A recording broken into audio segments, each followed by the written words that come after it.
اللہ کے رسول جب معراج پہ گئے تو آپ نے دیکھا کہ کچھ عورتوں کو سر کے بال پکڑ کر ایک درخت سے لٹکا دیا گیا جہنم کے اندر، اور ان کو الٹا الٹا ان کو گھمایا جا رہا ہے، اور ان کے ہاتھ پیچھے سے باندھ دیے گئے ہیں، اور ان کے دونوں سینوں میں، عورتوں کے دونوں سینوں میں کھنجر بھونک دیے گئے ہیں یہاں سے، اور یہاں نکال لیا گیا ہے، یہاں سے کھنجر ڈالا، یہاں نکالا گیا ہے۔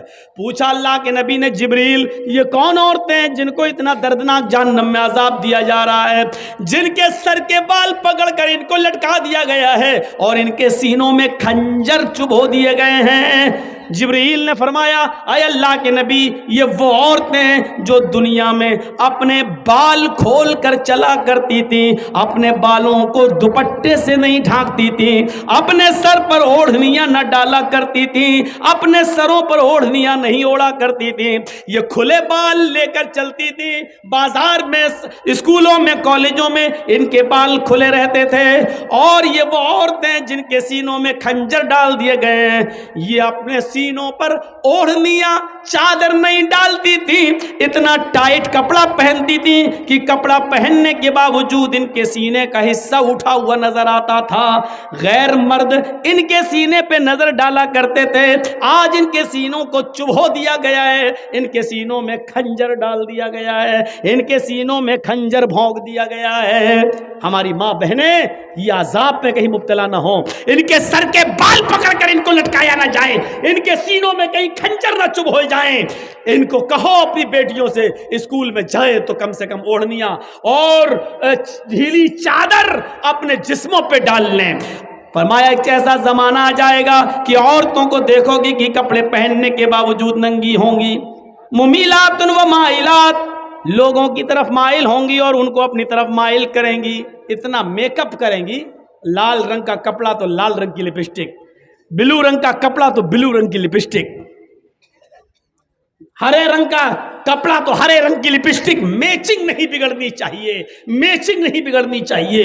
یہ میک اپ اتنا کریں گی کہ نوجوانوں کو اپنی طرف کھینچیں گی اور خود نوجوانوں کی طرف کھنچ جائیں گی۔ لا يدخلن الجنت ولا یجدن ریحھا، یہ عورتوں کو جب دیکھو تو سمجھ لینا یہ عورتیں کبھی جنت میں داخل نہیں ہوں گی اور جنت کی خوشبو بھی نہیں پائیں گی۔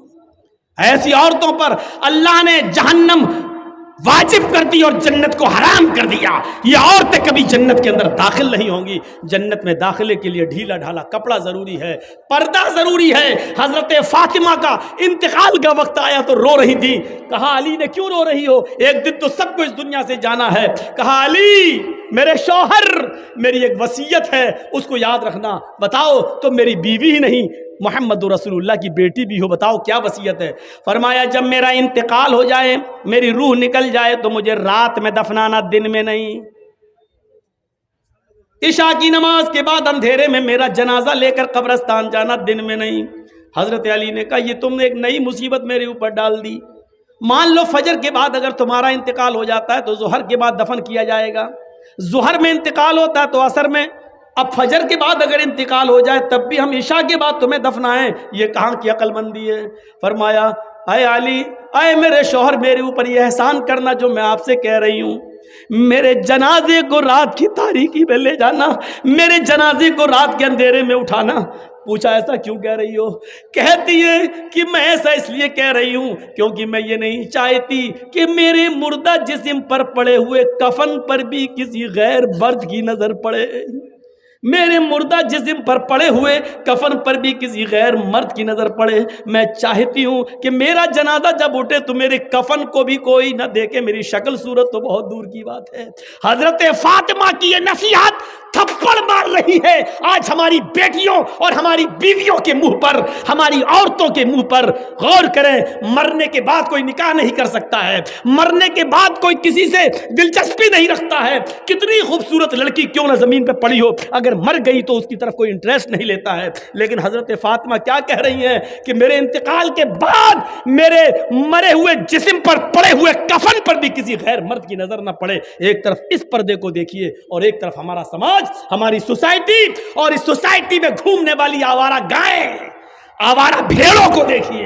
آج مجھے کہنا پڑ رہا آوارہ گائیں، آوارہ بھینسیں، آوارہ بکریاں، آوارہ بھیڑیں، ان کو کہنا پڑ رہا ہے۔ آپ یہ مت کہیے کہ مولانا جرجیس مثال غلط دے رہے ہیں، ضرورت پڑنے پر قرآن نے بھی چوپایوں کی مثال دی ہے۔ اولئک کالانعام بل ھم اضل، یہ چوپایوں کی طرح ہیں بلکہ ان سے بھی زیادہ گئے گزرے۔ جب قرآن انسان کو اللہ چوپایوں کی طرح کہہ سکتا ہے، اگر ہم نے ان کو بے لگام گھوڑی اور بے لگام اونٹنی یا ہم نے آوارہ بھیڑ و بکری کہہ دیا تو کوئی غلط نہیں کیا، کوئی غلط نہیں کیا۔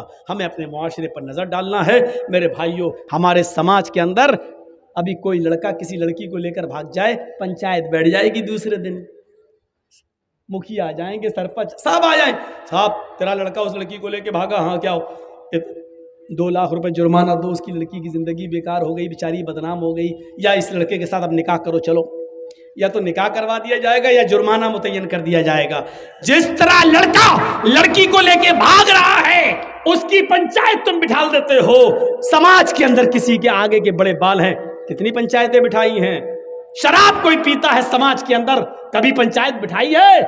نماز نہیں پڑھتے ہیں لوگ، مسجدوں کے سامنے چائے کی ہوٹلوں پہ بیٹھے رہتے ہیں، ان پنچوں نے کبھی بیٹھ کر ان بے نمازیوں کے لیے کوئی میٹنگ کی ہے؟ نہیں میرے بھائیوں، سماج کا ایک بڑا حصہ ہے، آپ کو یہ کرنا پڑے گا، آپ کو یہ کرنا پڑے گا۔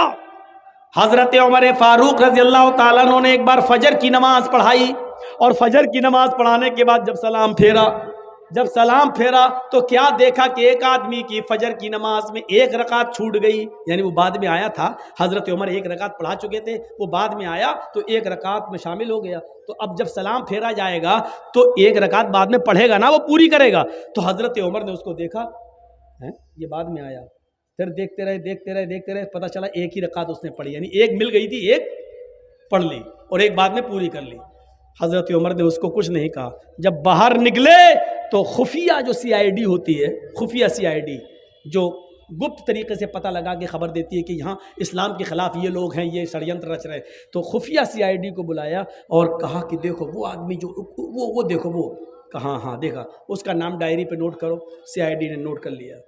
کہا کہ اس کے بارے میں پتہ لگانا، یہ روز دیر سے آتا ہے یا آج ہی دیر سے آیا ہے، نظر رکھنا، میں تو دوسری بستی میں دوسرے علاقے میں جا رہا ہوں، کل بھی دیکھنا اور پرسوں بھی دیکھنا، اگر کل بھی دیر سے آیا اور پرسوں بھی دیر سے آیا، اگر یہ 3 دن دیر سے آیا تو میں اس کو سزا دوں گا۔